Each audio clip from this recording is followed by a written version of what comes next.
Hallelujah. एक बार प्रभु यीशु मसीह के लिए भी तारीफ जान दें। और कृपया अपनी सीट पे अपनी कुर्सी पर बैठ जाएं आप, और कोशिश करें जो पीछे थोड़ा सा आगे आ जाए, क्योंकि आगे बहुत सी कुर्सियां खाली पड़ी हैं। प्रभु आपको चाहते हैं कि आप अभी आप आगे आए। हालेलुया। कृपया अगली सीटों पे आ जाएं। और इस समय मैं सबसे पहले पिता परमेश्वर का धन्यवाद करना चाहूंगा कि जिन्होंने मुझे मौका दिया कि आपके बीच में मैं कलाम को शेयर कर सकूं। ये पिछले संडे पास्टर जी ने मुझे बोला था कि नेक्स्ट संडे आपने यहाँ पे वचन की सेवकाई को करना है, तो मैं उसके बाद पास्टर जी उनकी फैमिली का भी धन्यवाद करना चाहूंगा कि जिन्होंने इतनी बड़ी जिम्मेवारी मुझे दी कि मैं खुदा के पाक कलाम को यहाँ पे बांट सकूं, शेयर कर सकूं। और उसके बाद तमाम कलीसिया का भी मैं शुक्रगुजार हूँ कि उन्होंने मुझे ये मौका दिया कि मैं खुदा के कलाम से आपसे बातचीत कर सकूं। तो अपनी बात शुरू करने से पहले मैं अपने बारे में थोड़ा सा आपको बताना चाहूंगा कि जैसे आप सब जानते हैं मेरा नाम विक्रम है और मैं इंडिया पंजाब अमृतसर से हूं। और 2009 को मैंने प्रभु यीशु मसीह के बारे में जाना और 2009 में परमेश्वर ने मुझे ग्रहण किया। हालेलुया। और ये बहुत ही अद्भुत रीति से हुआ था, क्योंकि मैं और मेरा खानदान उससे पहले प्रभु यीशु मसीह कौन है, चर्च में क्या होता है, क्या बातें हैं, बाइबल क्या है, कुछ भी हमको नहीं पता था।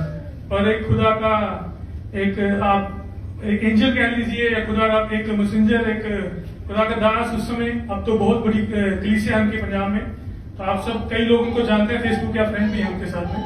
तो उस समय वो सेवकाई में नहीं थे। उन्होंने मुझे एक फंक्शन में बुलाया था और उस फंक्शन में मैंने खुदावंत को जाना। और उस फंक्शन के बाद बहुत सी बातें थी मेरे दिल में कि मैं ये कौन है प्रभु यीशु मसीह और इनको क्यों मारा गया। वहां पे क्रिसमस का फेस्टिवल था। उससे पहले 97 से लेके 2009 तक बहुत सारी जगहों पे मैं गया था। पंजाब के लोग इधर हैं तो वो जानते हो कि हमारे पंजाब में डेरे बहुत हैं। डेरों में गया, मैं कई जगह पे गया, पर वहां पे सुकून नहीं मिला मुझे। और मैं अपने घर को लेके बहुत परेशान था। और जैसे आप बोलते हैं कि जो डूबता है उसको तिनके का भी सहारा चाहिए, तो बहुत सी जगह पे जाकर खड़ा हो चुका था मैं कि क्या करूं, कहां पे जाऊं, किससे बात करूं। घर का जो ग्राफ है वो गिर रहा है, फाइनेंशियली गिर रहा है, सोशली गिर रहा है, रिश्ते टूट रहे हैं सारे, और लोग जा रहे हैं, क्या करें। तो जो भी जहां पे बोलता था वहां पे चला जाता था मैं। पर वो था, मैं कुछ टाइम गया और कुछ टाइम के लिए वो पीस रहा, बात मुड़ गया, फिर से वही हालात पैदा शुरू। तो सब जगह जाने के बाद सिर्फ एक जगह नहीं गया, मैं चर्च कभी नहीं गया और ना ही मैं चर्च जाना चाहता था वहां पे, क्योंकि मुझे किसी ने बताया नहीं कि चर्च में भी चीज होती है। बस बाहर से निकलते थे। तो खुदा उनको बहुत सारी बरकत दे। इस समय बहुत बड़ी मिनिस्ट्री में वो काम कर रहे हैं, वो पास्टर है वहां पे। उन्होंने मुझे बोला, भैया आपको एक जगह बुलाऊंगा, आप आओगे? तो मैंने कहा कहाँ पे? वो बोले कि हमारा क्रिसमस फेस्टिवल, आप आओगे वहां पे? मैंने कहा कि यार क्रिसमस फेस्टिवल में हमारा क्या काम, हम क्यों जाएंगे क्रिसमस, हम चर्च क्यों जाएंगे, ये तुम लोगों का काम है, हमारा काम नहीं है, हम लोग किसी और जगह जाएंगे। तो उसने बहुत रिक्वेस्ट किया मुझे कि नहीं एक बार भैया जरूर आना। तो मैंने सिर्फ उसका मुंह रखने के लिए चला गया। तो वहां पे जब आमना सामना मेरा प्रभु से हुआ, तो यकीन मानिए उस समय मैं रो रहा था रात को जब वहां से निकला मैं वापस। और एक प्रीचिंग जब चल रही थी वहां पे, एक फिल्म चल रही थी पीछे, आपने शायद सामने देखी हो, अगर नहीं देखी देखना जरूर वो वाली picture, the passion of Christ. ये दुनिया की सबसे बड़ी पिक्चर लगती है मुझे, क्योंकि उस पिक्चर ने मुझे बदल दिया था। उसमें जो 2 सीन चले, उन सीनों ने मुझे ऐसे जोड़ के रख दिया और मैं बहुत रोया उस समय, जहाँ पे प्रभु यीशु मसीह को कोड़े लगाए जा रहे हैं, वो ऐसे लग रहे हैं सचमुच लग रहे हैं और मुझे लग रहे हैं, मैं रो रहा था वहां पे। और दूसरा, जब उनके हाथों में कील ठोके जा रहे थे, मैं सीन देख रहा था, मतलब डीपली देख रहा था उसको। तो मैं देख रहा था उनके हाथों में जब कील ठोके गए, तो मुझे ऐसा लगा मेरे ऊपर भी ऐसे कील ठोके गए। तो मैं सोचता रहा कि ये कैसे हुआ, कैसे। तो प्रभु ने मुझे अपने दास के द्वारा मिलाया, फैमिली के द्वारा बचा। तो उनके पास में मेरे बहुत से सवाल थे कि अगर यही सच्चा है तो दूसरे कौन है, जिनको हम बचपन से, खानदानों से, पीढ़ियों से मानते हैं, तो फिर वो कौन है। तो उन्होंने बहुत ही पेशेंसली मुझे जवाब दिए, और कुछ जवाब मुझे अपने तरफ से भी मिले। मैंने बाइबल को पढ़ा, बाइबल में से ऐसा लगता था मुझसे को बात करता है, तो मैं डर गया। मैंने कहा कि सच में लोग बोलते हैं कि ये जादू किताब है, इससे आप पढ़ोगे तो पता नहीं कोई जादू होता है। तो मैंने पढ़ना बंद किया, पर फिर मेरे से रहा नहीं गया, पढ़ना शुरू किया। प्रभु ने बहुत सी बातें मुझे सिखाई और 2009 से लेके फिर आगे तक प्रभु ने अपनी सेवकाई में मुझे काफी जगह पे लेके गए, तो बहुत सी बातें प्रभु ने सिखाई। अब आगे चलेंगे तो उन चीजों में से मैंने एक चीज को काफी सीखा, जो प्रभु चाहते हैं कि हम मसीही लाइफ में उसको अपने जीवन में लें। और जो कहीं ना कहीं किसी न किसी कारण मिस हो जाती हैं उसी लाइफ में। तो मेरी हिंदी है, अगर उर्दू में तो हिंदी और उर्दू मेरे साथ सेम ही लगेगा, वर्ड का कुछ हो सकता है तो आप पूछ सकते हैं जिनको समय लगेगी। तो मेरी कोशिश है कि मैं सिंपल तरीके से आपको बताऊं। सबसे बड़ी बात, पूरी बाइबल अगर आप उठा के देखो तो बाइबल दो चीजों के ऊपर बहुत ज्यादा जोर देती है, जो मुझे आज तक समझ लगी और जो मैंने खुदा के दासों से सीखा, जो पर्सनली मैंने पवित्र आत्मा से सीखा। आज्ञाकारिता और पवित्रता। Hallelujah, hallelujah. आप यही सब हालेलुया, हालेलुया बोलते रहे, आमीन बोलते रहे, ताकि पता चले कलीसिया जागती है, ये सो नहीं रही है। हालेलुया। खुदा के दास ने बोला कि जिस कलीसिया में हालेलुया आमीन नहीं होता वो कलीसिया मरी होती है। जिंदा लोग ही परमेश्वर की स्तुति करते हालेलुया बोलते हैं, इसलिए बोले हालेलुया, हालेलुया, आमीन। आज्ञाकारिता और पवित्रता, यानी उर्दू में इसको पाकीज़गी बोलते हैं। वो आज्ञा करते हो, क्या बोले उर्दू में? हाँ जी, हुक्मों को मानना। प्रभु चाहते हैं कि जब हम प्रभु यीशु मसीह को जाने और उनको माने, हमको आज्ञाकारिता, उनके हुक्मों को मानना है। हालेलुया। ये कोई एक चॉइस नहीं है कि आपको मानना है कि नहीं मानना है, ये मानना ही है। ये आपके ऊपर डिपेंड नहीं करता कि इसको नहीं मानना। हाँ, ये इस चीज पे डिपेंड करता है कि अगर आपको आशीषित नहीं होना, अगर आपको दुखों में पड़ना है, अगर आपको कष्टों में पड़ना है, अगर तरह तरह की परीक्षाओं से निकलना है, तो आप आज्ञाकारिता को मत मानो। अगर आप चाहते हैं कि हम इन चीजों से दूर रहें, तो आज्ञाकारिता बहुत बड़ी चीज है। हालेलुया। और प्रभु के इस वचन में अगर पढ़ेंगे तो देखेंगे कि बहुत से ऐसे लोग हुए जिन्होंने आज्ञाकारिता को माना और बहुत बहुत पोजीशनों को हासिल किया। हालेलुया। और बहुत से लोग ऐसे थे जिन्होंने आज्ञाकारिता को नहीं माना, वो खड्डे में चले गए। हालेलुया। और हम आम जिंदगी में भी यही कुछ देखते हैं। हमारे साथ भी कई लोगों ने रेस को शुरू किया 2009 में, मैंने कई लोगों को गिरते हुए देखा।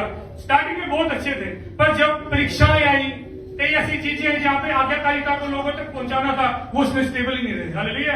और सबसे बड़ी बात, वो पवित्रता में नीचे गिर गए। आज दुनिया में अगर आप देखें तो बहुत सी ऐसी चीजें हैं जो हमको पाकीज़गी से दूर लेके जाती हैं। हालेलुया। बहुत सारी चीजें हैं, और सबसे बड़ी चीज तो हमारे पॉकेट में है। ये ऐसी एक चीज है जो हमको पाकीज़गी से दूर रखती है, अगर इसको हम सही तरीके से इस्तेमाल ना करें। क्योंकि ना चाहते हुए भी ऐसी चीजें आप तक पहुंच पाएंगी कि जिससे आपकी पाकीज़गी खत्म हो जाए।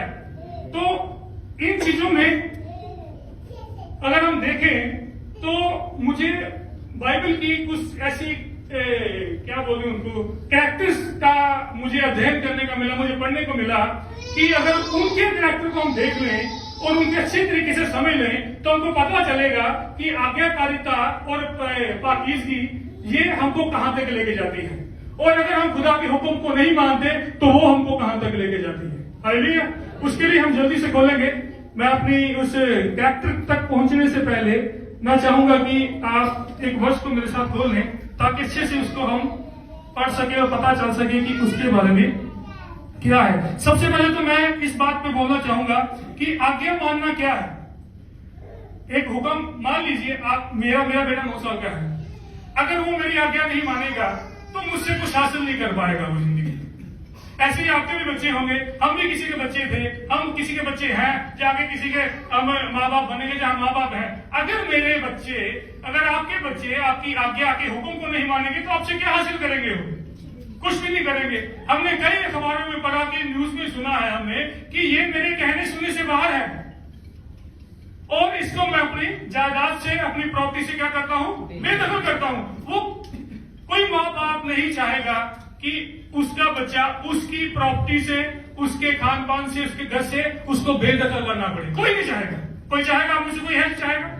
पर अगर किसी ने किया है तो उस बच्चों ने उस हद को पार किया जो उनके माँ बाप नहीं चाहते थे। हालेलुया। तो मैंने कई बार कई लोगों से सुना कि बस ये हमारे कहने में नहीं है, तो हम क्या करें? तो हमने तो यही बोला कि प्रार्थना करो, और ज्यादा से ज्यादा प्रार्थना करो, खुदा के कलाम को समझो कि इस चीज को हैंडल कैसे करना है आपने। हालेलुया। तो आज्ञा मानना क्या है? सबसे बड़ी बात, आज्ञा मानना प्रभु से प्रेम रखना है। आज्ञा मानना क्या है? प्रभु से प्रेम रखना है। प्रभु यीशु मसीह एक जगह बोलते हैं कि अगर इसका हम पढ़े तो लिखा वहां पे यूहन्ना की इंजील उसका 14 अध्याय अगर किसी ने खोल लिया तो वो पढ़ सकता है, भाई रजत अगर खोल लिया तो उर्दू में भी आप खोल के रखें, वो भी हम सीखेंगे उर्दू। मुझे उर्दू भी सीखनी है, तो ये क्यों सीखनी है मैं आपको बाद में बताऊंगा। हाँ जी, यूहन्ना 14:15। यदि तुम मुझसे प्रेम रखते हो तो मेरी आज्ञाओं को मानोगे। आगे बढ़ो। मैं पिता से विनती करूंगा और वह तुम्हें एक और सहायक देगा कि वह सर्वदा तुम्हारे साथ रहे। हालेलुया, खुदा तुम्हें बहुत ज्यादा आशीष दे। देखो यहाँ पे साफ लिखा है, क्या लिखा है कि यदि तुम मुझसे प्रेम रखते हो तो मेरी आज्ञा को मानोगे। अगर हम प्रभु से प्रेम नहीं रखते तो उसकी आज्ञा को नहीं मानेंगे हम। अगर मैं अपने माँ बाप से प्रेम करता हूं तो मैं अपने माँ बाप की आज्ञा को मानूंगा, अगर नहीं करता तो मैं नहीं मानूंगा, मैं किसी और की आज्ञा को मानूंगा। हालेलुया, समझ पा रहे हैं मैं किस बात को कहना चाहूंगा। मैं अपने डैडी से बहुत प्यार करता था। मेरे डैडी, मैंने बहुत दुख झेला। इधर ही साहब मेरे पापा चले गए, 2 दिन लग गए मुझे जाने में। इधर ही साहब मेरी मम्मी चले गए 2 महीने पहले, जिनके लिए मैं यहाँ पे पहुंचा, जिन दुखों से उनके साथ में निकला, कई जगह पे गया, उनको देखने का मौका नहीं मिला इनके टाइम में। मुझे बहुत दुख हुआ, प्रभु ने उस समय मुझे संभाला। केरला में था, बाइबल कॉलेज में मेरा भांजा चला गया, कैंसर हो गया। जब मैं केरला में पहुंचा तो उसको कैंसर की शिकायत शुरू हो गई, मेरे आने तक वो खत्म हो गया। उससे बहुत प्यार करता था, उससे मैं बहुत रोया, बहुत वहां पे मैं जब टूट गया था बाइबल कॉलेज में, तो मैं प्रभु से बोला, प्रभु ये कैसे, ये क्यों हो गया? मैं अपनी फैमिली को आपके हाथों में सौंप के आया था, और ये बच्चे से मैं बहुत प्यार करता था, ये कैंसर से मर गया, ये क्यों? प्रभु ने मेरे उस समय मुझे बहुत अद्भुत रीति से संभाला। टूट गया था उस समय मैंने कॉलेज में बोल दिया वापस जाऊंगा, मैंने आगे नहीं पढ़ूंगा, मुझे घर जाना वापस। मेरे घर पे बहुत सारे दुखों का पहाड़ टूट चुका है। तो उस समय प्रभु ने बोला, मुझे दर्शन दिखाया प्रभु ने कि वो सफेद कपड़े पहन के कुछ बच्चों के साथ स्वर्ग में खेल रहे हैं। हालेलुया, मुझे तसल्ली हो गई कि मैं पता नहीं कितनी साल उम्र जीने के बाद उधर जाऊंगा, ये तो बच्चा पहले पहुंच गया उधर। हालेलुया, ये उधर खेल रहा है, तो मुझे इतनी चिंता किस बात की है? तो प्रभु ने बोला कि इसको मैं जरूर दूंगा तुमको वापस। अब मैं किस काम के लिए इसको लेके गया हूँ, इसको साफ सुथरा करके वापस भेज दूंगा। हालेलुया, वापिस आया घर में, बहुत कुछ था, दुख मैंने झेले। और सबसे बड़ी बात कि उस समय मैं चाहता तो मैं टर्न ले सकता था। क्यों? क्योंकि प्रभु को छोड़ने के बहुत से बहाने हो सकते हैं, प्रभु को फॉलो करने का एक ही बहाना है, क्योंकि वो खुदाबंद वही है और कोई है नहीं। हालेलुया, बहुत से बहाने लोगों के पास, बहुत सी चीजें हैं। जैसे कल मैं बात कर रहा था अपनी वाइफ के साथ कि दारू पीने के बहुत से बहाने हैं, दारू छोड़ने का एक ही बहाना है कि भाई मैं, डॉक्टर ने बोल दिया इसके बाद मैं खत्म हूं। ठीक है, बहुत से बहाने लोग लगाते हैं, मैं दुखी हूं, मैं दिल टूट गया, उसने रोगा दे दिया, पीने का बहाना चाहिए बस। तो यहाँ पे लिखा है कि एक बार फिर से करिएगा, यदि तुम मुझसे प्रेम रखते हो तो मेरी आज्ञा को मानोगे। तो आज्ञा मानना प्रभु से प्रेम रखना है, और आज्ञा मानने वाली चीज जो है वो खुदावन की हार्ड नहीं है, बहुत आसान है वो बातें, हम मान सकते हैं बहुत अच्छे से। ठीक है, और वो आशीषी लेके हमारे परिवार में आती है, हमारी फैमिली में आशीषी लेके आती है। तो अगर हम आगे बढ़ते हैं तो उसमें लिखा है व्यवस्था विवरण की पुस्तक, और उसका 6 अध्याय उसकी 24 आयत पढ़िए रजत भाई। व्यवस्था विवरण उर्दू में क्या बोलेंगे उसको? हाँ जी, वो आप और यहोवा ने हमें ये सब विधियां पालने की आज्ञा दी। पढ़िए रजत भैया। और यहोवा ने हमें ये सब विधियां पालन करने की आज्ञा दी, इसलिए कि हम अपने परमेश्वर यहोवा का भय माने और इस रीति सदैव भला हो और हमको जीवित रखे, जैसा कि आज के दिन है। हालेलुया। देखिए, आज्ञा मानने के लिए यहाँ पे बस कलाम में क्या लिखा गया है कि और यहोवा ने हमें ये सब विधियां पालने की आज्ञा दी, इसलिए कि हम अपने परमेश्वर यहोवा का भय माने। आज्ञा मानने से भय आता है, और जब हम आज्ञा मानते हैं तो कभी हम पाप की तरफ नहीं जाते, कभी हम गलत काम करने की तरफ नहीं जाते। हमको पता होता है कि ये काम गलत है, हमको नहीं करना। क्यों? हम खुदा का क्या करते हैं? आज्ञा मानते हैं, और हमें क्या आता है? एक डर आता है, डर। हालेलुया। और वो डर वैसा नहीं होता कि मुझे वो खत्म कर देगा, मेरी गर्दन उड़ा देगा, मुझे गोली मार देगा, मुझे बाहर निकाल देगा। नहीं, एक भय आता है कि मैं उससे अलग ना हो जाऊं, उससे अलग ना हो जाऊं जिसने मुझे बनाया। अदन की वाटिका में यही हुआ था, और सबसे बड़ा दुख उस समय खुदावन को हुआ था जब खुदावन का वो सेपरेशन हुई थी अदन की वाटिका में आदम से। बहुत दुख हुआ था प्रभु को। प्रभु ने पर उस समय एक रास्ता निकाल दिया था। हालेलुया। जहां पे प्रभु ने बोल दिया था कि किस तरीके से मैं लोगों को अपने पास लेके आऊंगा, हालेलुया, प्रभु यीशु मसीह के द्वारा, हालेलुया। और आगे क्या लिखा है, इसी रीति से सदैव हमारा भला हो। भला उर्दू में क्या बोलेंगे उसको? भला चंगा हो, हाँ चंगा हो। वेरी गुड भाई, तेरा साथ दे थोड़ा। क्या होगा कि आज्ञा मानेंगे तो क्या होगा, यहोवा का भय माने और इसी सदा हमारा भला होता रहेगा। अगर हम आज्ञा मानेंगे तो हमारा भला होगा और वो होना ही है, हालेलुया। अगर हम आज्ञा नहीं मानते तो हमारा भला नहीं होगा। ये आप एक्सपेरिमेंट करके देख सकते हैं अपने जीवन में, पर मत करिएगा, बहुत दुख होता है, बहुत तकलीफें आती है जीवन में, और वह हमको जीवित रखे। बहुत सारे लोग अन्ना के काटता में डिसोबीडियंस में मर चुके हैं अभी, और लाश की तरह जी रहे हैं, शरीर में तो जी रहे, आत्मा मर चुके हैं वो, उनके अंदर कुछ भी नहीं है। पर अगर हमको जीवित रहना है आत्मा में भी, तो क्या करना है, हमको खुदावन के हुक्मों को मानना है, हालेलुया। और हुक्म मानने से हमारे घरों में आशीष आती है और हमारा भला होता है, हालेलुया। पाप की सिंपल डेफिनेशन अगर दें, कि अगर हम सिंपल तरीके से किसी को समझाएं कि पाप क्या होता है, सिंपल अगर हमको बताएं लोगों को कि पाप क्या होता है, और सिंपली सब लोग जानते हैं खुदावन के हुक्मों को ना मानना, वो पाप कहलाता है, हालेलुया। खुदा की आज्ञा को नहीं मानना वो क्या कहलाता है, पाप। हम सबको पता है इस चीज के बारे में, और कई जगह पे हम लड़ाई करते हैं अपने शरीर और आत्मा के साथ, और बाइबल में लिखा है कि शरीर हारेगा, आत्मा जीत जाएगी, हालेलुया। और आगे हम पढ़ेंगे व्यवस्थापन का 7 का 13। और वह तुझसे प्रेम रखेगा और तुझे आशीष देगा, और 7 का 13। और वह तुझसे प्रेम रखेगा और तुझे आशीष देगा और गिनती में बढ़ाएगा, हालेलुया। हाँ जी, अगर हम यहाँ पे देखते हैं तो क्या लिखा है इस पे, हालेलुया, हालेलुया। इससे सब मिलकर बोले आमीन, हालेलुया, हालेलुया। आपको समझ लग रही इस बात के बारे में? ये टॉपिक एक बहुत ही समझ लें आपकी प्रोत्साहित करने वाला भी है, एक सीरियस टॉपिक भी है। ये बहुत लंबा टॉपिक हो सकता है, इसको शॉर्ट में हम देख रहे हैं कि आज्ञा मानने से हमको क्या क्या मिल सकता है, और आज्ञा ना मानने से आगे देखेंगे क्या क्या हमको मिल सकता है, हालेलुया। और लिखा है, और वह तुझसे प्रेम रखेगा और तुझे आशीष देगा। अगर हमको आशीष अपने जीवन में चाहिए तो क्या करना पड़ेगा, खुदा के हुक्म को क्या करना पड़ेगा, मानना ही पड़ेगा। अगर हमको आशीष नहीं चाहिए तो खुदा के हुक्म को हम नहीं मानेंगे, हालेलुया। और गिनती में बढ़ाएगा, हाँ सबसे बड़ी बात, आशीष देगा, प्रेम रखेगा, आशीष देगा, और क्या करेगा, हमको बढ़ाएगा, नंबर में बढ़ाएगा प्रभु, हालेलुया, हालेलुया। इब्राहिम को बोला प्रभु ने, मैं तुमको नंबर में बढ़ाऊंगा, बालुओं के समान तेरे मैं वंश को कर दूंगा, और तारा गिन ले, तारे धनों के समान तेरे वंश। आज भी हम विश्वास में इब्राहिम के वंशज ही गिने जाते हैं। हम जन्म से यहूदी नहीं है, हम जन्म से इस्राएली नहीं है, हम अलग अलग जगह से आए, पर विश्वास रखने के द्वारा और विश्वास का पिता इब्राहिम होने के कारण हम उसकी संतान में गिने जाते हैं, हालेलुया। और बाइबल में लिखा है कि इब्राहिम की जितनी भी आशीषें होंगी मैं सब तुमको दूंगा, हालेलुया, हालेलुया। हम सब इब्राहिम की उस आशीषों के वारिस हैं, हालेलुया। और आगे चलते हैं उस कैरेक्टर के बारे में जो बहुत ही इंटरेस्टेड है, बहुत सारी फिल्में उसके ऊपर बनी और बहुत सारा मजा भी आता है देखने में, पर उसका जब एंड होता है मुझे बहुत दुख होता है। वहां पे एक लाइन लिखी है, वो मुझे बहुत डर लगता है उस लाइन को पढ़ के कि कहीं मेरे साथ में ऐसा कहीं हो जाए। मैं पूरी कोशिश करता हूँ कि प्रभु की आज्ञा को मानूं, हालेलुया। और उसके लिए हम निकालेंगे न्यायियों की पुस्तक, उसका 13 अध्याय, उसका 1 से लेकर 5 तक। न्यायियों की पुस्तक को क्या बोलेंगे,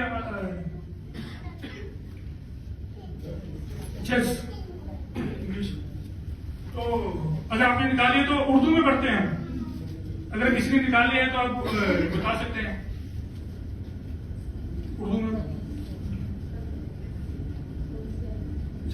बुक्स का बताइए कौन सा है।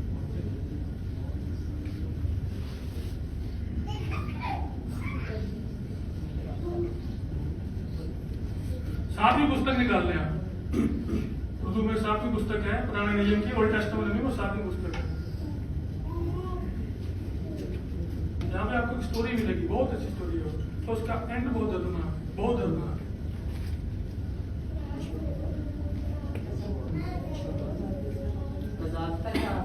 हाँ जी, पढ़े उसका 13, उसका 1 से लेकर 5 तक। और बनी इसराइल ने फिर खुदावन के आगे बलि की और खुदावन ने उनको 40 वर्ष तक फिलिस्तियों के हाथ में। हालेलुया। तो यहाँ पे देखते हैं ये स्टार्टिंग है कि क्या हुआ वहां पे कि इस्राएलियों ने फिर यहोवा की दृष्टि में क्या किया? बुरा किया। खुदावन की दृष्टि में बहुत बुरा करते थे और सजा भी पाते थे, पर खुदा उनको माफ भी करते थे। हालेलुया। पर बहुत सारी परीक्षाओं में वो निकले। अगर बात करें प्रोसिक्यूटेड किसी कम्युनिटी की कि वर्ल्ड में सबसे ज्यादा कम्युनिटी कौन सी प्रोसिक्यूटेड कम्युनिटी है, तो इतिहास में भी लिखा है, जानकार इतिहास के जानकार जाते हैं, यहूदी कौम को बहुत ज्यादा सताया गया है। हिटलर ने तो कितने लाखों यहूदियों को मार दिया था। बाद में उसका अंत कैसे हुआ आप सब लोग जानते हैं, वो खुद ही मर गया। तो क्या लिखा वहां पे कि इस्राएलियों ने फिर यहोवा की दृष्टि में बुरा किया, इसलिए यहोवा ने उनको फिलिस्तियों के वश में 40 वर्ष के लिए रखा। हालेलुया। ये 40 वर्ष का जो सिस्टम है ना, ये बहुत सिखाने वाला सिस्टम है। देखिए 40 वर्ष वो घूमते रहे, इधर उधर घूमते रहे, 11 दिन का समय, और ऐसे पहुंचने वाले थे, उधर से टर्न ले लिया, वहां से निकले 11 दिन, वो बस यहां पे था 11 दिन, पर उधर से घूम के फिर 40 साल तक वो भी घूमते रहे। आप मूसा को देखो, 40 साल जंगल में रहा, कहां से घुमा के कहां पर उसको लेके आए। तो ये एक इसके ऊपर तो जाएंगे, हम आगे बढ़ेंगे। ये मुझे समझाने के लिए इसलिए बोल रहा हूं कि इस्राएलियों ने फिर यहोवा की दृष्टि में बुरा किया था, इसलिए फिलिस्तियों के वहां भेज दिया। और दानियों कुल का सूरावासी मानो नामक पुरुष था, जिसकी पत्नी के बांझ होने के कारण कोई पुत्र न था। यहाँ पे शिमशोन के आने की जो चीज है वो चल रही। शिमशोन आप सब जानते हैं, बहुत ताकतवर व्यक्ति था वो। सैमसन, हाँ सैमसन बहुत ताकतवर व्यक्ति था। और सुनने में तो यहाँ तक है कि जो सुपरमैन के ऊपर जो असली लिखा हुआ है ना, वो उसी को इमेजिन करके उन्होंने वो कैरेक्टर बनाया था। 2 लोगों ने, वो यहूदी थे वो लोग। तो क्या लिखा यहाँ पे कि उसकी माँ बांझ थी और उसका कारण को पुत्र न था। इस स्त्री को यहोवा के दूत ने दर्शन देके कहा, सुन, बांझ होने के कारण तेरा बच्चा नहीं, परंतु अब तू गर्भवती होगी और तेरा बेटा होगा। हालेलुया। किसने कहा? यहोवा ने उसको कहा। यहोवा ने उनको कहा कि तेरे पुत्र होगा। इस स्त्री को यहोवा के दर्शन, सुन, बांझ होने का, इसलिए अब सावधान रह।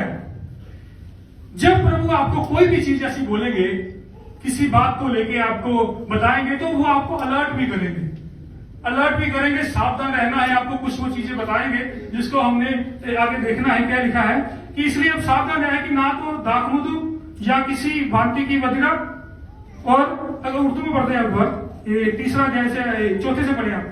तो खबरदार, मैं या नशा की चीज ना पीना और ना कोई नापाक चीज खाना, क्योंकि देख तू हमला होगी और तेरे बेटा होगा, उसके सर पर कभी दूसरा ना फिरे, इसलिए कि वो लड़का पेट ही से खुदा का नज़ीर होगा। हालेलुया। और वो इस्राएलियों को फिलिस्तियों के हाथ से रिहाई देना शुरू करेगा। हालेलुया। प्रभु आपको बहुत ज्यादा आशीष दे। और देखिए यहाँ पे क्या लिखा है कि वो क्या होगा? नज़ीर होगा। नज़ीर के बारे में पढ़ेंगे तो नज़ीर लोगों के लिए 3-4 ऐसी इंस्ट्रक्शन थी जो खुदावन ने लोगों को दी थी। नज़ीर का मतलब होता है चुना गया व्यक्ति, जो खुदा ने एक स्पेशल काम के लिए चुना। शिमशोन को किस लिए चुना? कि वो इस्राएलियों के किन के हाथ से छुड़ाएगा? फिलिस्तियों के हाथ से छुड़ाएगा। और फिलिस्ती आपको पता उस समय बहुत ताकतवर थे, इस्राएली गिनती में थोड़े थे, फिलिस्ती बहुत ज्यादा थे। तो पर खुदावन ने किसको चुना? सिर्फ एक व्यक्ति को। किसको? सैमसन को, कि वो आएगा। और आगे आप सब लोग जानते हैं कि क्या नज़ीर का जो इंस्ट्रक्शन थी उसमें कि आपने किसी डेड बॉडी को नहीं छूना, आपने किसी मदिरा को या क्या बोलते हैं उसको, किसी अल्कोहल जैसे किसी नशीली चीज को आपने नहीं लेना, तो अपने बालों को आपने नहीं काटना। तो ऐसी कुछ बातें थी जो उस समय इनको दी गई थी। तो पर उसके हिसाब से अगर हम आगे जाते हैं तो शमशोन ने उससे उल्ट किया, हर बात उसके उल्ट करी। देखिए अपने एक जगह पे वो जा रहे थे शमशोन अपने माँ बाप के साथ, तो वहां पे शेर को उसने फाड़ दिया। ये बहुत बड़ी बात है। शेर के साथ उसकी लड़ाई, उसने शेर को मार दिया, उसकी लॉस वो भी पड़ी रही, उसकी डेड बॉडी वो भी पड़ी रही। पर उसके बाद देखिए उसने क्या किया, उसकी डेड बॉडी को छुआ, उसके शहद को वहां पे खाया और फिर आगे चला गया। फिर एक जगह पे गया जहाँ पे नाज़ीर लोगों को अलग भी रहना होता है, जो चुने हुए लोग होते हैं उनको कई दुनियावी चीजों से दूर भी रहना पड़ता है। पर क्या किया उसने, वहां पे एक लड़की के साथ उसने घर वालों को कहा कि मेरी शादी कर दो।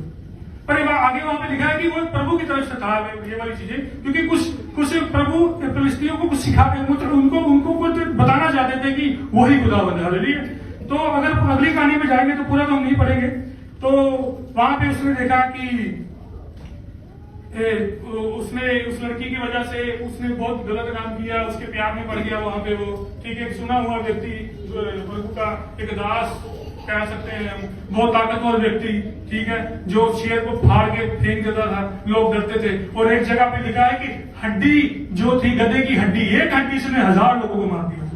कितना बड़ा ताकतवर व्यक्ति था। हड्डी कभी देखेंगे जाके कि उसकी हड्डी की जवारे की हड्डी कैसी होती है गधे की। गधा जाते हैं, डोंकी जिसको बोलते हैं ना, डंकी बोलते हैं, हाँ गधा ही। उसकी हड्डी सब 1000 लोगों को मार दी थी ताकत थी शिमशोन। उससे डरते थे फिलिस्तीनी लोग कि नहीं यार, अगर ये आ जाएगा तो ये हमको मार देगा, बस उसको फंसाया गया। और कैसे वो लड़की के चक्कर में उसने अपनी उस चीज को गंवा दिया और उसने अपना राज बता दिया कि ऐसे होता है दुनिया में। जो अगर आपको गिराने के लिए शैतान किसी चीज को भेजेगा ना, तो बहुत तरीके से आपको गिराएगा। आपको जल्दी से नहीं गिरा सकता वो, पर तरीके से गिराएगा आपको। जैसे इसको गिराया, हाँ मुझसे प्यार करते हो कि नहीं करते, आप मुझसे प्यार ही नहीं करते, आप मुझे क्यों नहीं बताते आपकी ताकत का क्या राज है। तो हम मुझे ऐसे होते थे, बोले चलिए तो मैं बहुत प्यार करता हूँ, रात में की शक्ल। तो उसने उसको बहुत तरीके से उसको बताया। फिर उसने बोला कि मेरे अगर बाल काट दिए जाएंगे तो मेरी क्या होगी, ताकत चली जाएगी। तो उसने वो भी वहां पे हुक्म को तोड़ दिया। उसको पता था मैं एक खुदा का चुना हुआ व्यक्ति हूँ और मैंने इस्राएलियों को छुड़ाना है वहां पे, और मेरा मकसद है जीवन का। क्या उन जिन्हें उसके माँ बाप को दूतों ने कुछ नहीं बताया होगा? क्या स्वर्गदूत जब वहां पे उन्होंने कितनी बड़ी इंस्ट्रक्शन दी और उसके बाद वो चुप कर गए होंगे? नहीं, उन्होंने बताया होगा ये मेरा चुना व्यक्ति है, इससे मैं बड़ा काम लूंगा, इसको इंस्ट्रक्शन देना। बाइबल में लिखा है कि अपने बच्चों को इंस्ट्रक्शन देते जाओ, उनको हर बात को बताओ जो कलाम के अनुसार है, उनको मानना भी सिखाओ। तो उसके बाल काट दिए गए। उसके बाद उसकी हालत कैसी हुई, ये मुझे पढ़ के भी एक बहुत बड़ा झटका सा लगता है कि देखिए। और वहां पे लिखा है कि शिमशोन जी का हाँ, एक इतना ताकतवर व्यक्ति, जबाड़ा ऐसे शेर को फाड़ने वाला, एक हड्डी से 1000 लोगों को मारने वाला, फिलिस्ती जिसके नाम से डरते थे, वो खेतों में उसने आग लगा दी, वो उनकी पूछ के पीछे वो लकड़ियां बांध के और खेतों को जला दिया सारा। मतलब उसका नाम से डरते थे लोग, शिमशोन ये ना आ जाएगा, ये ना।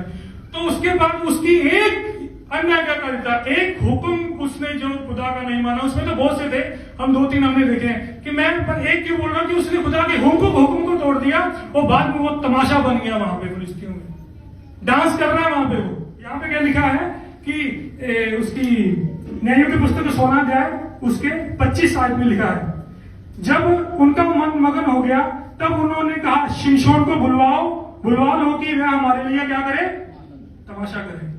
तमाशे कौन करते हैं आपको पता ही है?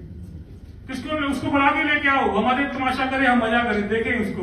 बहुत अपने में बनता है वो शिमशोन, ये ताकत उसमें ये है वो। तो क्या कर रहा है, वो तमाशा कर रहा है, वो नाच रहा है उनके सामने, वो शिमशोन जिससे वो बहुत ज्यादा डरते थे। पर वहां पे एक बात है कि और इसलिए शिमशोन बंदीगृह में बुलाया गया और उनके लिए तमाशा करने लगा। खंभों के बीच खड़ा कर दिया गया, वहां पर तमाशा कर रहा है, उसको खड़ा कर दिया गया उसको हराने के लिए। और सबसे बड़ी जो मैंने बताया ना कि जब ये वाली आयत पढ़ता हूं मुझे दुख लगता है, बहुत डरता हूं इस चीज का। और आप भी इस चीज का हमेशा ध्यान रखना कि ये वाली चीज कभी हमारे साथ ना होने पाए। वो 16 अध्याय उसकी 20 आयत, 16 अध्याय उसकी 20 आयत। तब उसने कहा, हे शिमशोन, फिलिस्ती तेरी घात में है। तब वह चौंक कर सोचने लगा, मैं पहले के समान बाहर जाकर झटकूंगा। कि वो सोच रहा है, उसको बताया कि फिलिस्ती को ढूंढ रहे हैं। वो सोचा कोई बात नहीं, फिलिस्ती का क्या, मैं तो कई बार उनको मारा है, आने दो उनको, कोई बात नहीं, मैं देख लूंगा एक को। ताकि क्या लिखा उसमें, पहले की नाई बाहर जाऊंगा, झटकूंगा। और वह तो ना जानता था कि यहोवा उसके पास से चला गया, यहोवा उसके पास से चला गया। उसको पता ही नहीं यहोवा मेरे पास चला गया। तभी तो बाद में उसका ये हाल हुआ, तमाशा किया उसने बहुत ज्यादा। उसके बाद क्या, उसकी आंखों को फोड़ दिया गया, उसको खंभों के बीच में बांध दिया गया। पर उस समय उसने वो किया जो उसको करना चाहिए था। जब हम पाप करें, आज्ञा को हम किसी तरीके टूट भी जाए, तो आपके लिए प्रभु यीशु मसीह है आपको संभालने के लिए। आप झट से आए, रिपेंट करें, पश्चाताप करें, अपनी गलती को माने और खुदावन की आज्ञाओं पर चलना शुरू कर दें। आपके शिमशोन की नहीं आपके बाल बढ़ने शुरू हो जाएंगे। उसके बाद उसने, प्रभु मुझे एक बार माफ कर दो, एक बार मुझे माफ कर दो, मैं इनको बताना चाहता हूँ कि यहोवा मेरे साथ है।